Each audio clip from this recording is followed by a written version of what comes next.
안녕하세요, 국노자입니다. 오늘은 현장 일을 꾸준히 하고자 하는 분들이 어떻게 하면 기술을 배울 수 있을지에 대해서 말해볼 건데요.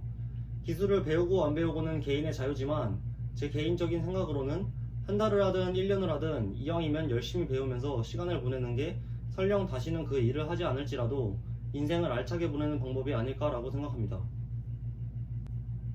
실제로 조공으로 잠깐 일하시는 분들이 가장 많이 하는 말 중에 하나가 난 따로 할 게 있는데 사정이 있어서 잠깐 하러 온 거다.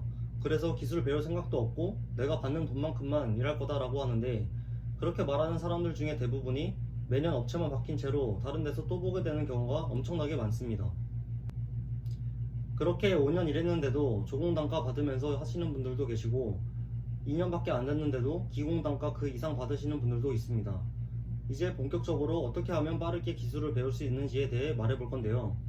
첫 번째로 사수를 잘 만나야 됩니다.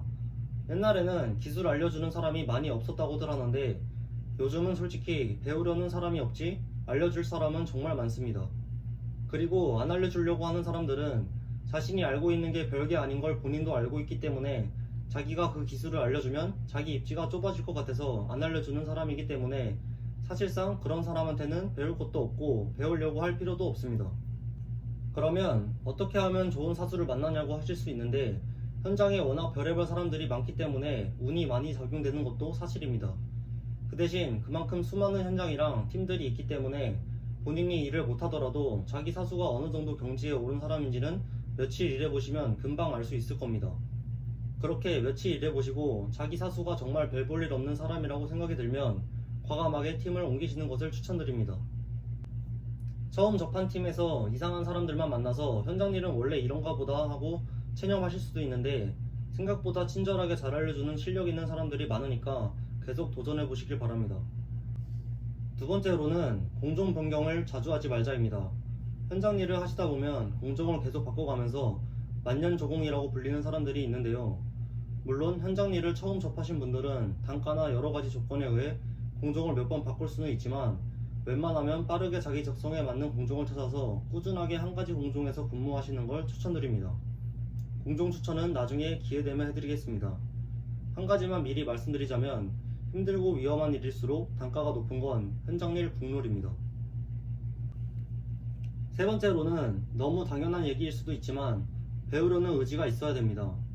문제는 배우려는 의지는 있는데 어떻게 해야 될지 모르겠는 분들은 백문이 불여일견이라고 옆에서 기공분들이 하는 걸 지켜보고만 있지 마시고 작업에 피해가 되지 않는 선에서 제가 해보면 안 되나요? 제가 할게요 하면서 최대한 많이 해보시는 게 가장 좋습니다.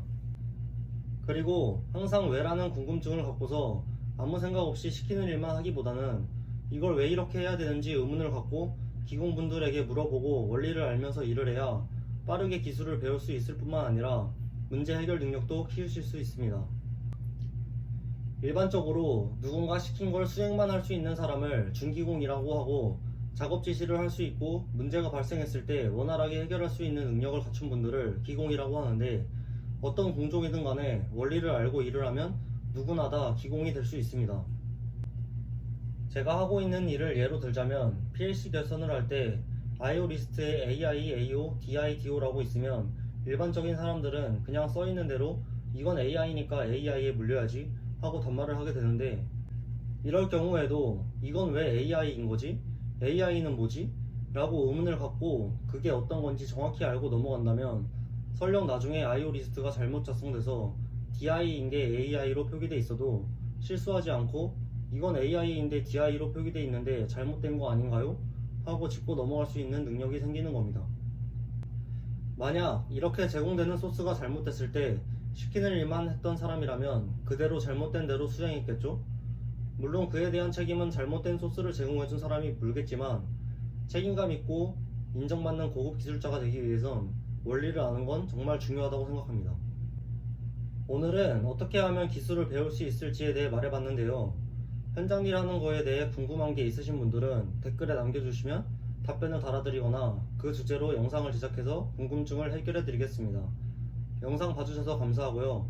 다음에 더 유익하고 흥미로운 영상으로 찾아오겠습니다. 안녕.